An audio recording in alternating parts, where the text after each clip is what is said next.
to write the equation of a sine or cosine graph, we're going to kind of do this as a fill-in-the-blank puzzle. And there's three pieces to the puzzle we're going to need to know from this problem. So the first thing that I need to know is that this trig function, this first one, begins at the origin. Because of that, I know this is going to be a sine graph. The sine graph is the one that begins from the origin.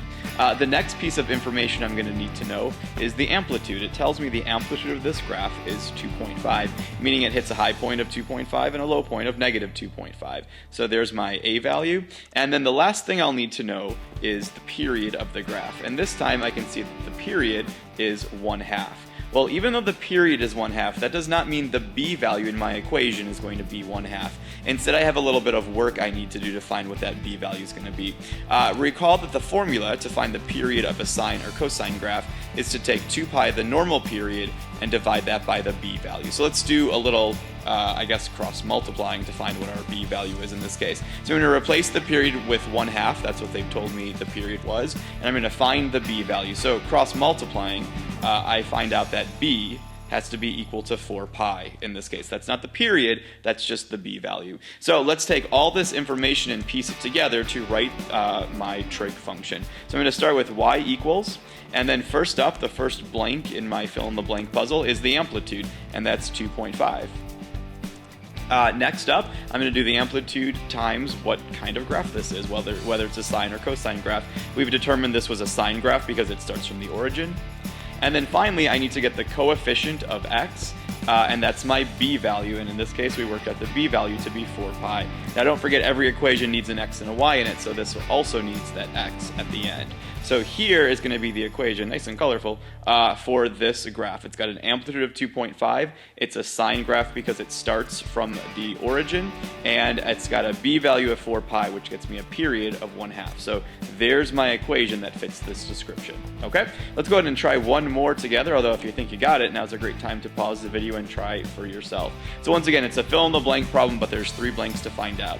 This time, my trig function begins at its amplitude. What that tells me is this is going to be a cosine graph. Cosine begins from the amplitude and drops. Next up, I need the, amplitude, speaking of amplitude. So I can see from my description that's an amplitude of 5.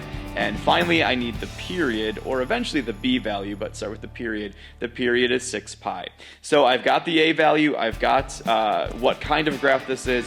All I need is the b value. The b value is not 6 pi. That's the most common mistake I see. Instead, remember, we have a little bit of work to do. I know that the period of this graph is equal to 2 pi divided by the b value. So let's go ahead and plug in the period we were given, that's 6 pi.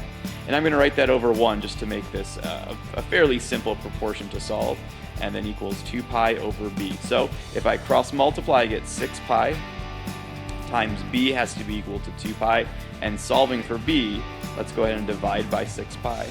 So when I do that, I can see the pi's cross out, 2 over 6 just simplifies to 1/3. So I do have a little bit of work to do to find the b value, but once I've got that, it's a simple matter of just filling in the blanks to write my equation. So my equation is going to start with y equals, and then our amplitude comes first, that's the a value. I know from the description the amplitude's 5. Next up, I know this was a cosine graph because it started from the amplitude. So 5 times the cosine of the b value, which determines the period, but remember the b value is not the period itself, and then this will always end with an x. So my equation that fits this description will be y equals 5 times the cosine of 1/3 x.